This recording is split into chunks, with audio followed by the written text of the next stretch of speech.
Hi, this is Pat Ray from Pat's again. We're talking about parenting today.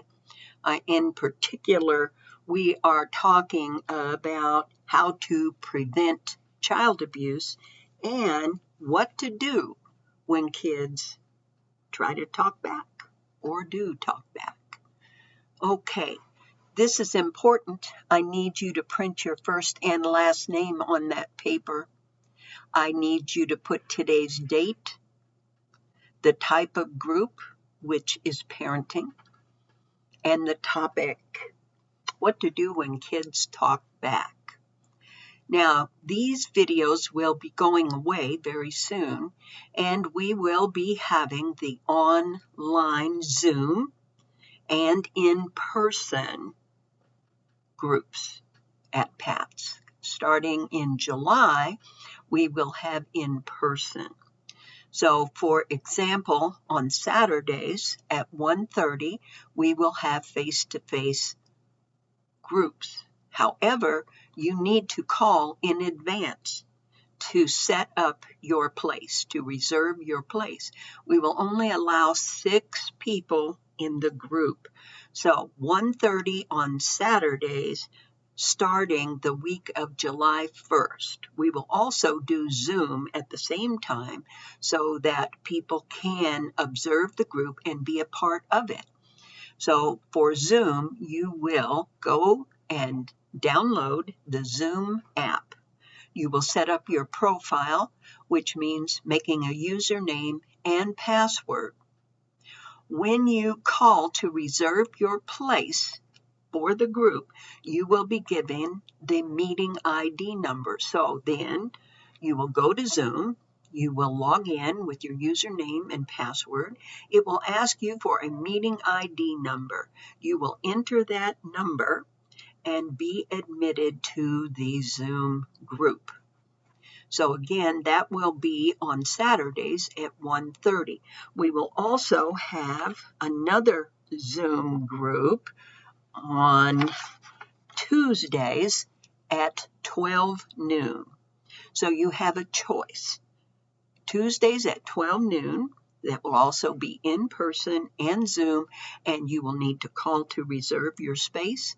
If you are paying for your groups yourself, you will need to pay at that time. So if you aren't able to pay over the phone, you can bring that in with exact cash to our office, and that will reserve your spot. Now, if you choose not to attend that spot, that means you lose that fee. The reason is some people need to be in person because they do not have good techie skills. Lots of people. So please don't take away a space that you know you are not going to use. Okay, very good. You're doing your progress note, and the end of your progress note today, you are going to write 3 things that you learned about, thought about, or talked about. Then you are going to take a picture of that and send it in to me. Okay, so I want to talk a minute about child abuse. Many people do not intend to abuse their child, or they don't even realize they are abusing their child. Sometimes we lash out. Sometimes we lash out in anger and say or do something we regret. We say something nasty. We say something hurtful. We say something degrading or dehumanizing. We are sarcastic with our kids, and that is hurtful. Sometimes we reach out and just smack them in the back of the head, punch them, do whatever, out of anger. That is usually because we haven't learned good skills in order to manage the behavior. So we want to talk about a particular skill today. I want to talk about what to do when kids talk back. Well, one of the things is you don't have to put up with smart alecky comments. You don't have to put up with back talk.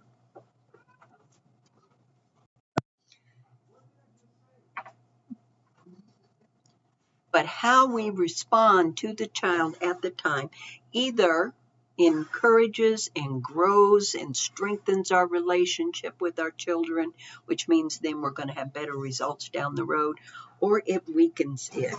So we want to improve the relationship.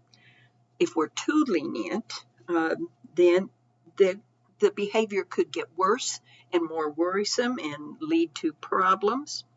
If, on the other hand, we are too strict and our child might feel that they can't express themselves, which leads to communication shutdown. And we want to be able to talk to our kids, and we want them to be able to talk to ourselves. How many times when your kid talks back to you, respond with sarcasm? How you respond is important, because response can either set up a power struggle or encourage better communication. So, yelling, making threats, screaming, "How dare you?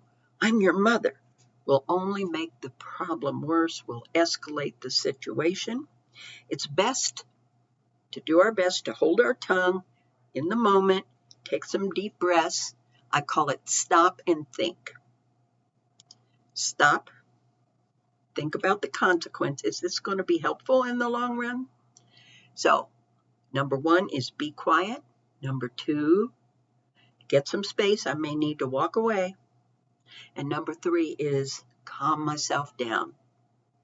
Those are important steps in order to come back and encourage a communication, a two-way dialogue, rather than shutting the kid down. So, losing control. If you feel like you're losing control, or if your child has already lost control, the best thing to do is stop and think, be quiet, get space, calm down, get the space, walk away. It's not the time. Even though you want to come back with that comment, don't do it. Wait. So what if you're in public? You're at Walmart, you're at Meijer, you're wherever. Then you say, we will finish this conversation in the car or when we get home. Stop it then. Another thing is when kids, kids are people. So sometimes we lash out when we are tired, when we are worried about something else, when we've had a bad day, something along those lines. Kids are the same way. So we might want to, once we calm down a little bit, try to find out what's been going on that day. Was there something that happened at school? Are they worried about something? Are they overwhelmed with homework? Are they doing poorly in something? Did somebody say something to them earlier in the day? So figuring out the reason behind this snappy comeback behavior can make it easier to understand and then resolve the problem. Kids react. The other thing is, once we're calmed down, once we're able to sit down with the kid, then explain what's acceptable to them. When your kid who's normally okay screams at you to get off of his back or her back, it may be that they are mimicking what they've heard.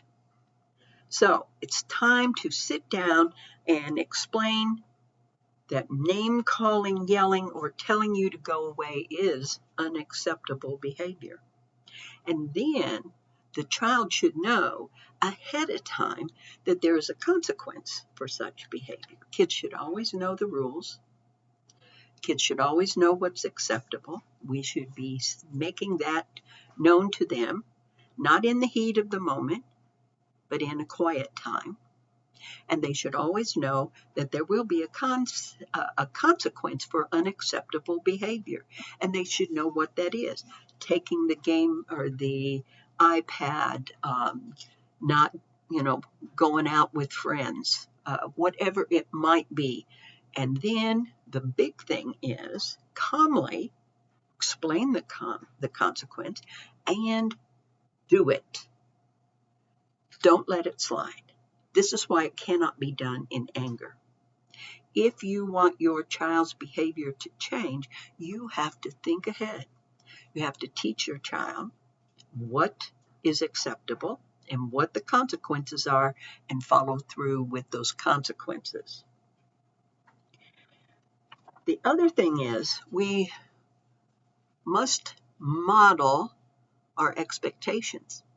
So if we're being rude to our spouse or our relative, our mother-in-law, our friend, whoever, we're being disrespectful, we're being sarcastic, if we're lashing out, if we're treating other people that way, that's what the kids do. That's what they learn. And they easily pick out what is hypocritical behavior. And they do what you do more than they do what you say. So the other thing is when you have one of these interactions, if your phone is handy, put it on record it. And then after it's over with, listen to yourself. What was your part in it? How did you respond? Were you consistent? Were you calm? Were you concise? Did you tell the child what you needed, what you expected? Or were you sarcastic? Were you rude? Did you say hurtful things? And that is a tool for changing behavior. The next big thing is when they do what you want to do, let them know you like it. If you want to see more of a behavior, let them know that you like that behavior. I like the way you responded to that. I like the way you took your turn. I like the way you brought that information to me. Whatever it is, let them know. They will do more of what you positively reinforce. Want to see more good stuff? Let them know when you see them doing it. Catch them being good, whether they're 2 or whether they are 15. Kids want to please you. Okay, that's the end of that one. I need you to do that progress note. Need you to be thinking about how things will change come July and how you will either have to come into group or you will be doing a Zoom group. So pay attention to that. Email me, pat@changeIsAChoice, your homework, any questions that you have, or you can text them to me. Take a picture and text your homework to me, or your progress note at 217-766-9132. Have a good day. Thank you.